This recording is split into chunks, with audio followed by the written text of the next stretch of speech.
አሁን አንዳንድ ሰው እዚህ ውስጥ አይጠፋም ጸበል ሳልረጭ አልጾምም የሚል ሰው ማለት ነው። ጸበል ጠጥቶ መጾም የሚቻል የሚመስለው ሰው አለ። አሁን አንዳንድ ሰው ወደ ስራ ሲሄድ ጧት ይሳለማል፣ ግጥም አድርጎ አንድ ጣሳ ሙሉ ጠበል ወደ ስራ ይሄዳል እያገሰ። ለምን ነው የምትጠጣው? ጸበል ነው ምን ችግር አለው ይላል። ቅዳሴ ካላስቀደስኩ ለምን እጾማለሁ ይሏል። ትጾማለህ ይሏል። አዎ። ታስቀድሳለህ? አይ። ካላስቀደስክ ምን ዋጋ አለው?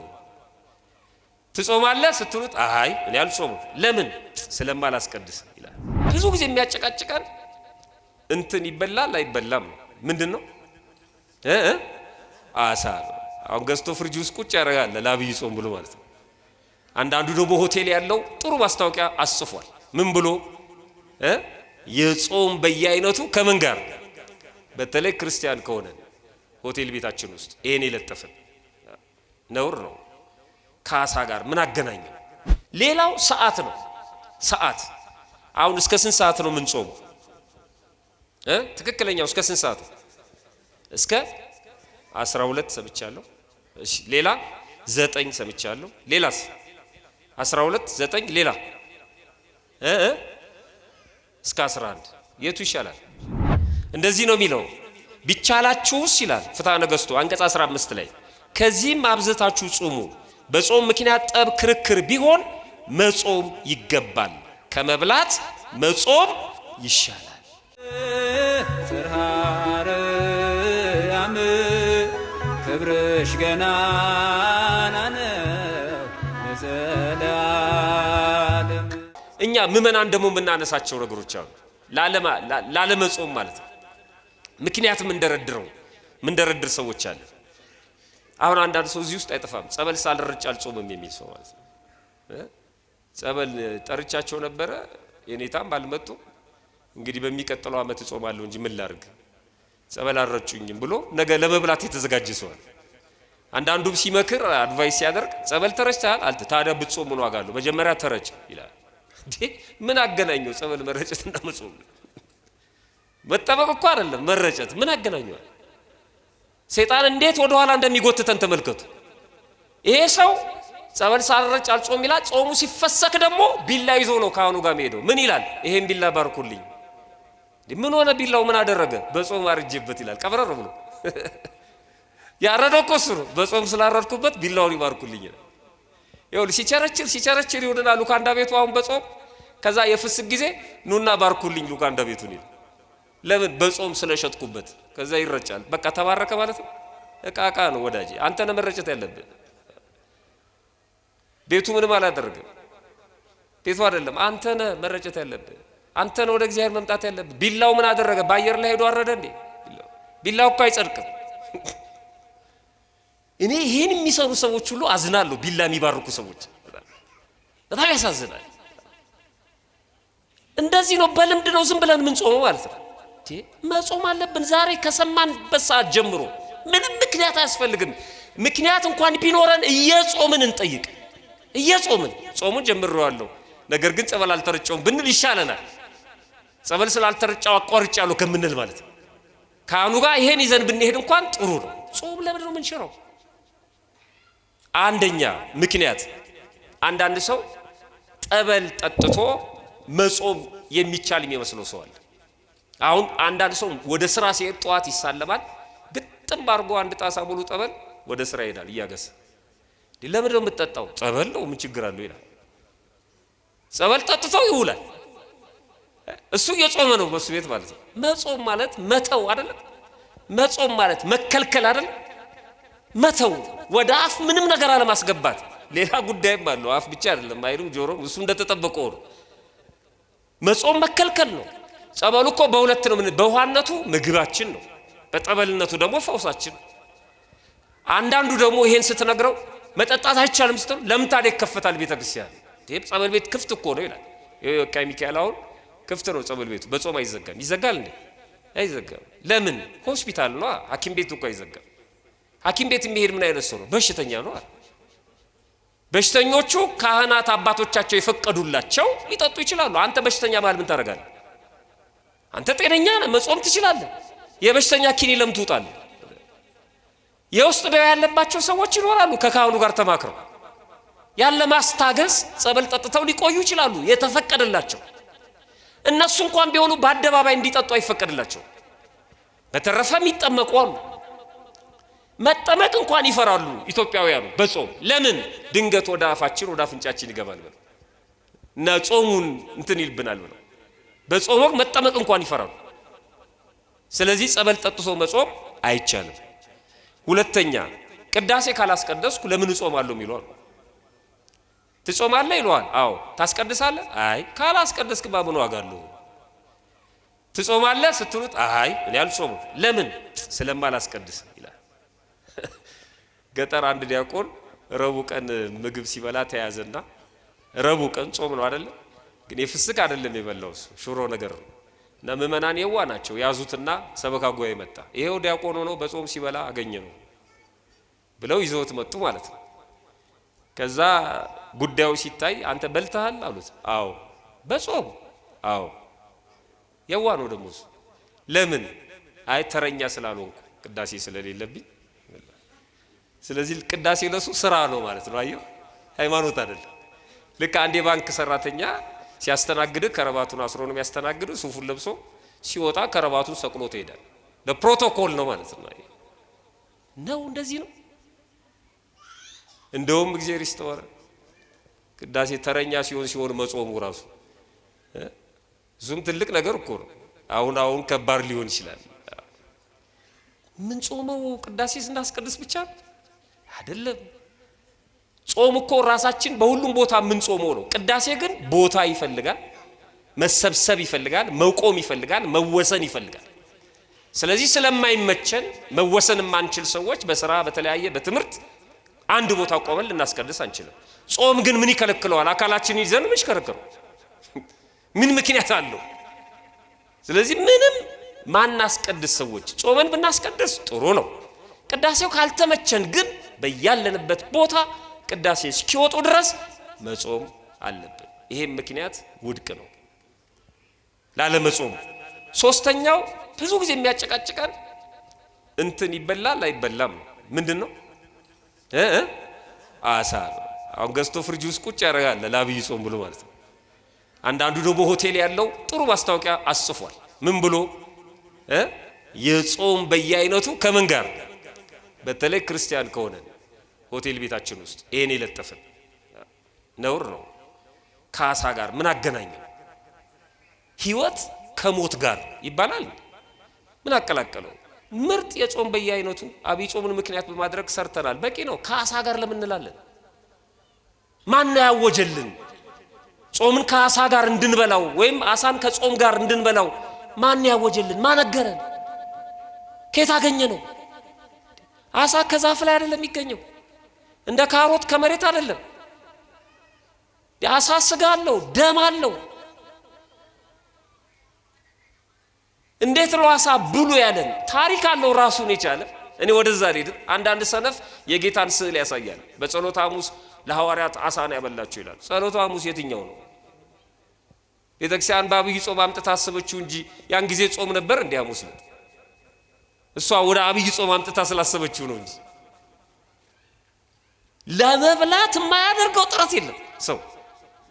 ግን አንድ ጥቅስ ሰጣቸዋለሁ ከአሳ ጋር ብዙ ጊዜ ጭቅጭቅ ስላለ ማለት ነው። አንደኛ ቆሮንቶስ ምዕራፍ 15 ቁጥር 39 አሳ ለሚበላ ወዳጃችሁ ይሄን አንብቡለት።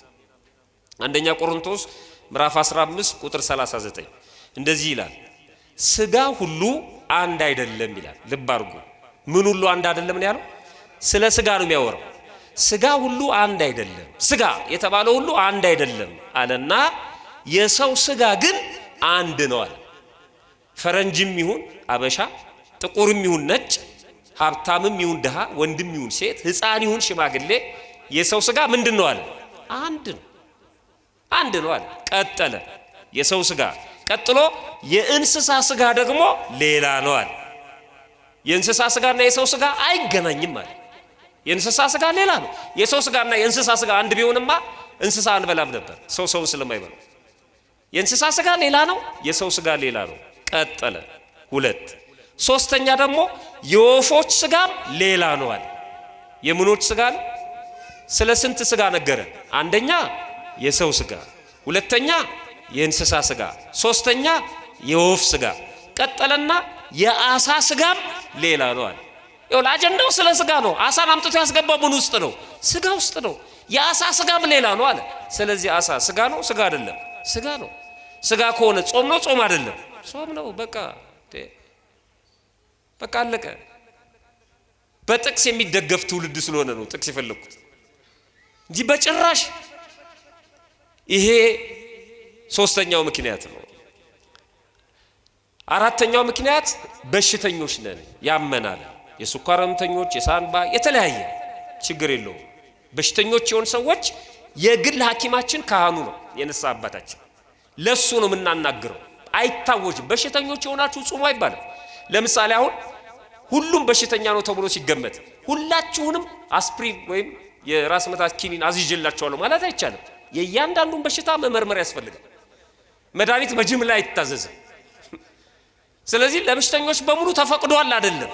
ምን አይነት በሽታ እሱን ካህኑ ነው የሚያውቀው። በሽተኞች የሆናችሁ ሰዎችም ብሉ ከተባላችሁ በአደባባይ እንድትበሉ አይፈቀድላችሁ።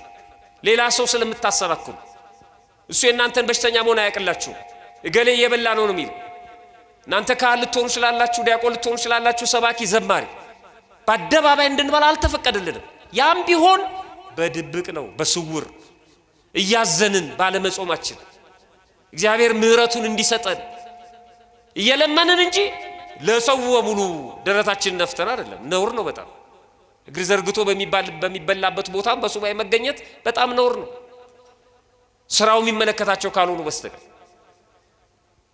ነፍሰ ጡሮች አሉ፣ የሚያጠቡ አሉ፣ እናቶች በእርግና ምክንያት የደከሙ አሉ። እነዚህ ከንስሐ አባታቸው ጋር ተነጋግረው ችግር የለውም። መንገደኛ አይጾምም የሚሉ አሉ። ጥሩ ነው፣ መንገደኛ አይጾምም። ግን የትኛው መንገደኛ? ይሄ በ35 ደቂቃ በአይሮፕላን ተነስቶ አንድ ሀገር የሚደርሰው እሱ አይጾምም። ረቡዕ ዕለት የአይሮፕላን ተሳፋሪ ነኝ ብሎ ቁርሱን ግጥም አድርጎ ይሄዳል። ምን ነው ስትለው መንገደኛ ነኝ። እንዴ አይከብድም? የድሮዎቹ መንገደኞች እኮ 3 ወር 4 ወር ይጓዛሉ በእግር ማለት ነው። በረሃ አቋርጦ ነው የሚሄዱት። ለነዚህ ነው የተፈቀደው። እኛ ምን መንገደኞች ነን? መኪናው ሁሉ ቤታችን ነው፣ የበላ እየጠጣ ነው የምንሄደው። ምን መንገደኛ አለው በዚህ ሰዓት? ግን የዱሮውን ይዘን ማለት ነው። ስለዚህ እሱን ከንስሐ አባት ጋር መነጋገር ያስፈልጋል። ሌላው ሰዓት ነው። ሰዓት አሁን እስከ ስንት ሰዓት ነው የምንጾመው? ትክክለኛው እስከ ስንት ሰዓት ነው? እስከ 12 ሰምቻለሁ። እሺ ሌላ 9 ሰምቻለሁ። ሌላስ? 12 9 ሌላ እስከ 11 የቱ ይሻላል? የቱን እናርገው እንዳንለያይ? መቼም መወሰን አለበት። እስከ ስንት ይሁን? እስቲ እስከ 12 የምትሉ እጃችሁ አላችኋት እንጂ የላችሁም እናንተ። ጥሩ እሺ፣ እስከ 9 ይበቃል የምትሉ እጃችሁ ነው። በጣም ጥሩ። አይ ለሁሉም ያማከለው እስከ 6 ቢሆን የምትሉ እጃችሁ ነው። አቤት በውሳኔ ቢሆን ኖሮ ሃይማኖት አለቀላት። ክብር ምስጋና ይግባቸው። አባቶቻችን ግን ሰርተውታል። በጣም የሚገርም ነው። ሰዓት ላይ እንዳንጨቃጨቅ ሁሉ ነገር ተጽፏል። ይሄ ትውልድ ቡይ መሆኑን ያውቁታል። ራሱ እየወሰነ ነው የሚሄደው። ካለዚ በጣም ሰርተውታል። ይኸውላችሁ አንድ ሰው ቅዳሴ ለመቀደስ ቢፈልግ እዚህ ቤተ መቅደስ መጥቶ ዛሬ እሑድ ነው አይደል? ዝም ብሎ ገብቶ ቆይ ምን ልቀድስ ብሎ በቃ ገልጦልኛል ጌታ ብሎ የሆነ ቅዳሴ አይቀድስም። ቅኔ ማህሌትም ላይ መዝሙር መዘምራኑ የሚያቀርቡት ዝማሬ ማለት ነው የቅዱስ ያሬድ። ቆይ እስቲ ምን ልዘምር? እዛ ቦታ የዘመርኳት አንድ መዝሙር አለች። ቆይ ሰውም ወዷታል፣ እሷን ልበል አይልም። መርጌታው አይችልም። የተሰራ ተቀንብቧል። የየቀኗ ተቀምጣለች። ቅዳሴው ተቀምጧል፣ ንባባቱ ምንባባቱ ተቀምጧል፣ መዝሙሩ ተቀምጧል፣ ምስባኩ ተቀምጧል። አውደ ምሕረት ላይ ነው ግራ የገባን እንጂ ሁሉም ተቀምጧል። ውልፍት የለም። ቀለሙን ቀጽሎ ነው የሚቀርበው እያንዳንዱ። ወይቺ ቤተክርስቲያን እንዲህ ባትሆን ኖሮ ይሄኔ አልቆልን ነበር። ማንም ሰው የትናየት ቦታ ሄዶ ማስቀደስ አይችልም ነበር። ሁሉም ሰው የተፈለገበት ቦታ ሄዶ የኢትዮጵያ ኦርቶዶክስ ተዋሕዶ ቤተክርስቲያን ቢገባ አስቀድሶ ነው የሚወጣው። ሌላ ቦታ አይችልም። ራሱ ቅዱስ ያሬድ ቢመጣ ከሊቃውንቱ ጋር አብሮ ይዘምራል። አሁን ቢነሳ በአካል ቢመጣ አብሮ ይዘምራል። አብሮ ነው የሚዘምረው። ማህሌቱ ምንም አልተቀየረም። ሉተር አሁን ተነስቶ ቢመጣ እና የሆነ ቸርች ቢገባ ድጋሚ ራሱ ፈንድቶ ነው የሚሞተው። ምክንያቱም እሱ በጫማ ጥፊ እንደሚፈውስ አልተናገረም። እሱ አላስተማረም። ሳር ማስጋጥ እሱ አላስተማረም። ሰዎች ተንበርክከው በጀርባ ላይ መሄድ እሱ አላስተማረም። ድጋሚ ይሞታል ራሱ ሉተር ማለት ነው። ድብልቅልቁ ወጥቷል። ስርዓት ወሳኝ እንደሆነ ፍሬም አለ። ሰዓቱንም ወስነዋል። ለምሳሌ አብይ ጾምን እስከ 11 እስከ 12 እስከ 13 ሰዓት ለሶስት ይከፍሉታል። አብይ ጾም 12 ሰዓት 11 ሰዓት 13 ሰዓት ነው።